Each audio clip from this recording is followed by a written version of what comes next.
오늘 새벽이기는 하지만 그래도 옆으로 앞뒤로 한번 인사하도록 하겠습니다. 부활의 소망을 기뻐합니다.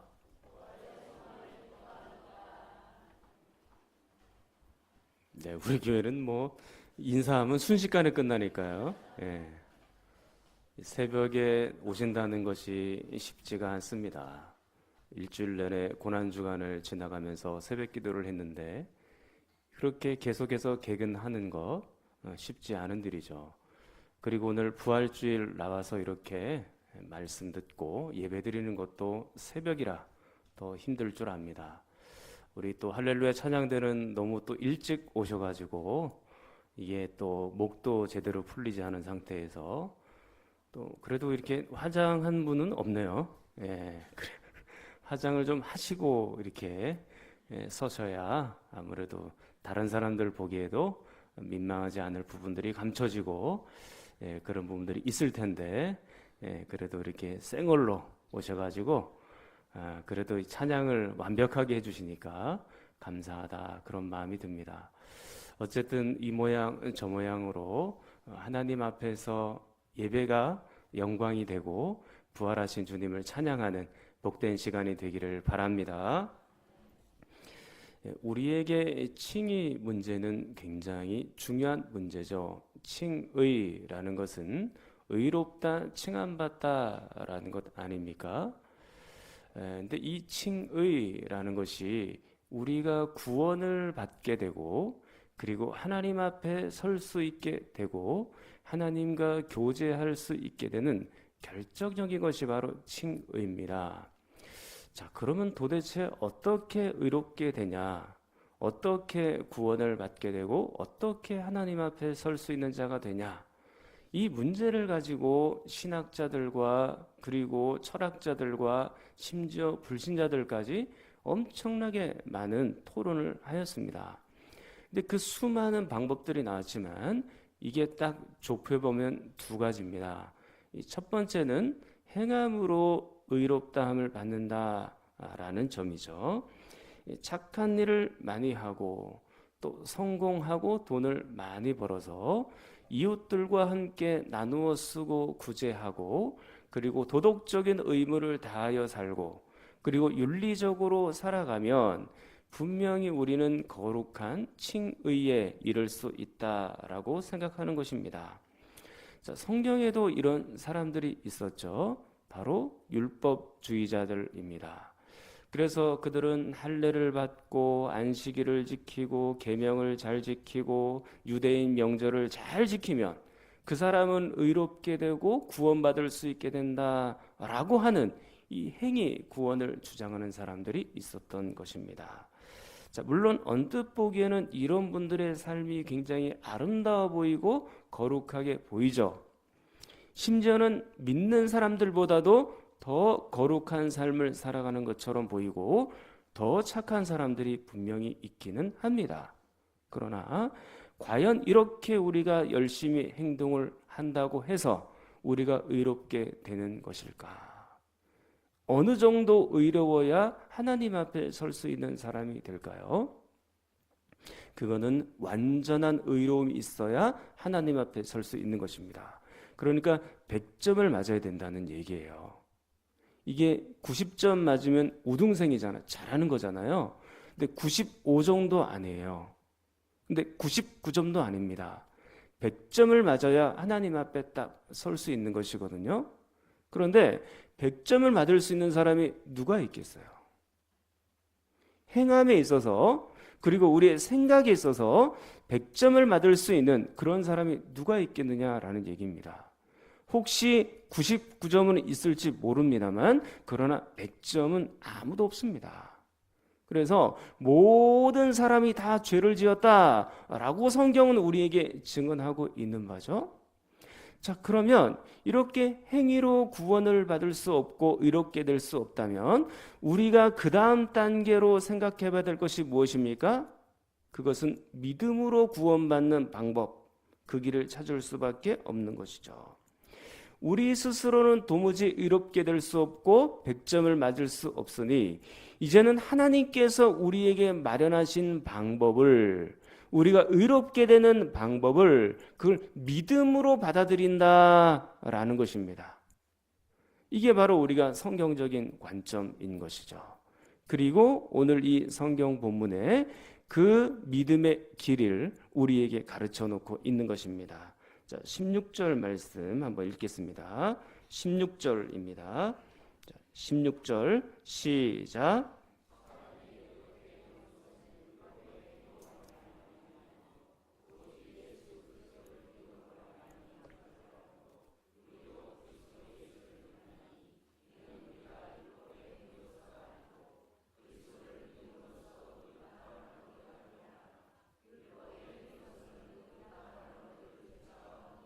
아멘. 자, 이 16절에서 세 번이나 강조되는 문장이 있죠. 잘 보십시오.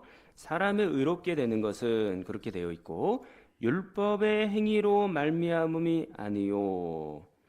율법의 행위로서가 아니고 율법의 행위로서는 의롭다함을 얻을 육체가 없느니라. 자, 지금 똑같은 문장이 세 번이나 계속해서 반복하고 있죠. 그러니까 율법으로는 의롭다함을 받을 육체가 한 사람도 없다라고 계속해서 이 짧은 문장에서 강조하고 있는 것이잖아요. 그러니까 율법은 안 되는 것이에요. 율법의 행위로는 우리가 도무지 의롭다함을 받을 수 없고 심지어 19절에는 이렇게 표현합니다. 자, 19절 말씀 또 같이 읽겠습니다. 내가 율법으로 말미암아 율법에 대하여 죽었다. 거기까지. 예, 죽었다라고 표현되어 있죠. 율법으로 말미암아 율법에 대하여는 죽었다. 그러니까 우리가 의롭게 되고 구원을 받을 때 율법을 지킴으로써 우리가 행함으로써 구원을 받는다라는 것은 불가능한 얘기다. 우리가 행함으로 의롭다 되는 것은 불가능한 얘기다. 그것은 안 되는 일이다. 제로다. 지금 그렇게 성경이 말씀하고 있는 것이죠. 다만 주의점이 있습니다. 이 율법이라는 것이 우리가 구원을 받을 때는 무용지물이나 구원받은 이후에는 이것이 굉장히 소중한 것이죠. 이 율법을 통하여 우리가 계속해서 죄가 무엇인지를 알게 되고 그리고 거룩한 길로 나아가는 좋은 이런 재료가 되기 때문에 구원받은 이후에는 이 율법이 매우 소중하고 중요한 것입니다. 율법 자체가 구원에 있어서는 소용이 없으나 율법 자체가 폐지된 건 아니죠. 우리에게 여전히 도덕법은 남아있다라고 이미 소요의 문답 시간에 공부를 배웠습니다. 그 도덕법이 무엇인가요? 대표적인 것이 십계명이죠. 그래서 그 십계명을 지킴으로 말미암아 그것을 들여다보면서 죄가 무엇인지를 발견하게 되고 그 십계명 외에 많은 도덕법들을 통하여서 우리가 점점 거룩하게 하나님 앞에서 설 수 있도록 이 죄가 하나씩 깎여 나가는 것이죠. 그러므로 이 율법은 구원받은 이후에는 매우 중요한 것입니다. 구원받고 난 뒤에는 이 율법을 이제는 어떻게 지켜야 되냐면 믿음의 행위로서 그리고 우리가 구원을 받는 행위로서 지키는 것이 아니라 감사로 기쁨으로 하나님께 대한 영광으로 이 율법을 지켜나갈 수 있게 되는 것입니다. 자, 아무튼 이 율법으로는 절대 우리가 구원을 받을 수가 없고 의롭게 될 수 없다라고 지금 이 성경 16절이 세 번이나 그렇게 강조하고 있는 것이죠.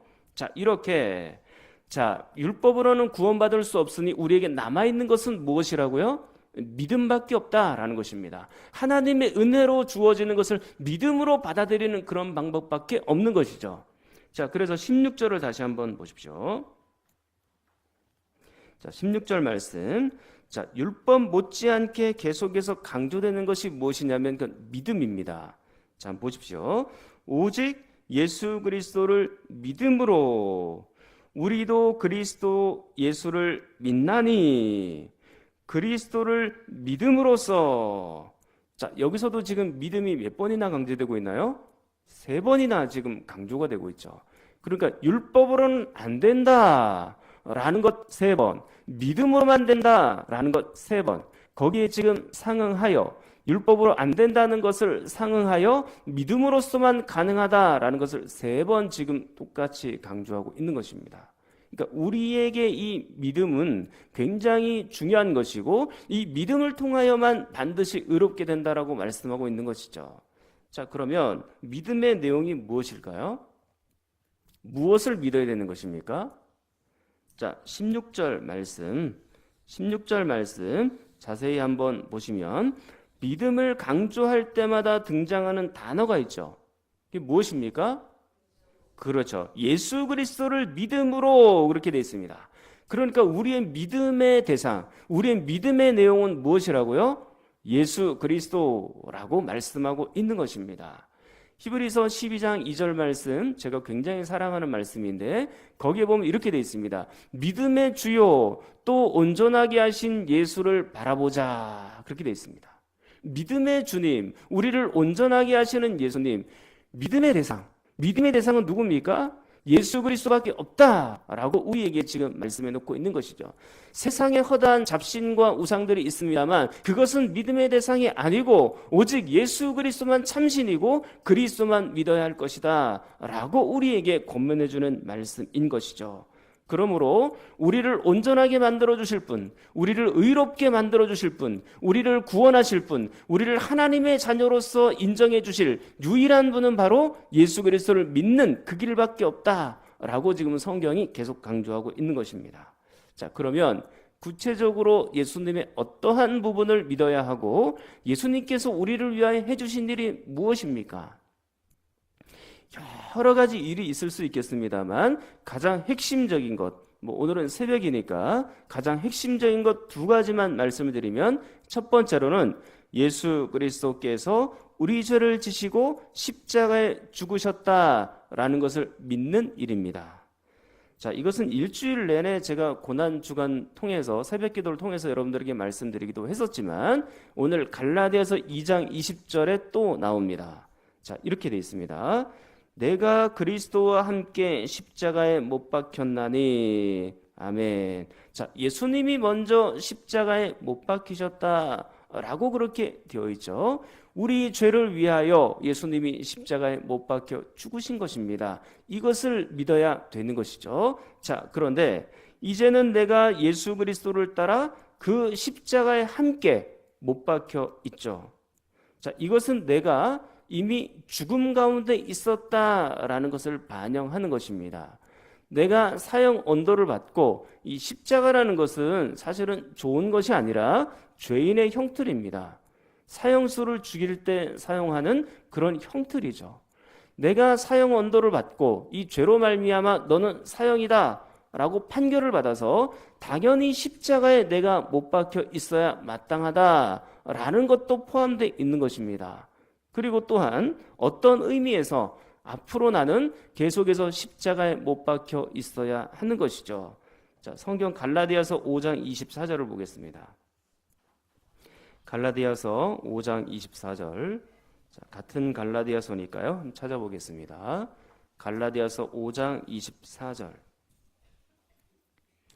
자, 한번 읽겠습니다. 시작.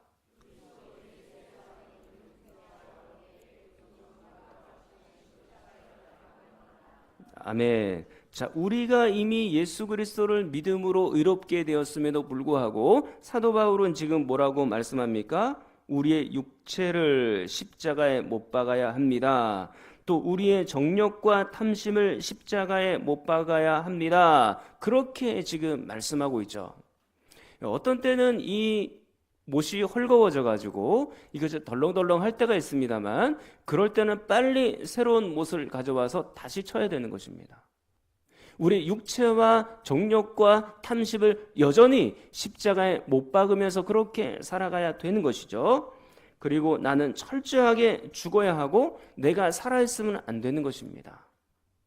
나는 죽은 사람으로 알고 지내야 되는 것이에요. 그래서 사도 바울이 뭐라고 말씀하냐면 고린도전서 15장 31절. 형제들아, 내가 그리스도 예수 우리 주 안에서 가진 바 너희에 대한 나의 자랑을 두고 단언하노니 나는 날마다 죽노라. 그렇게 되어 있습니다.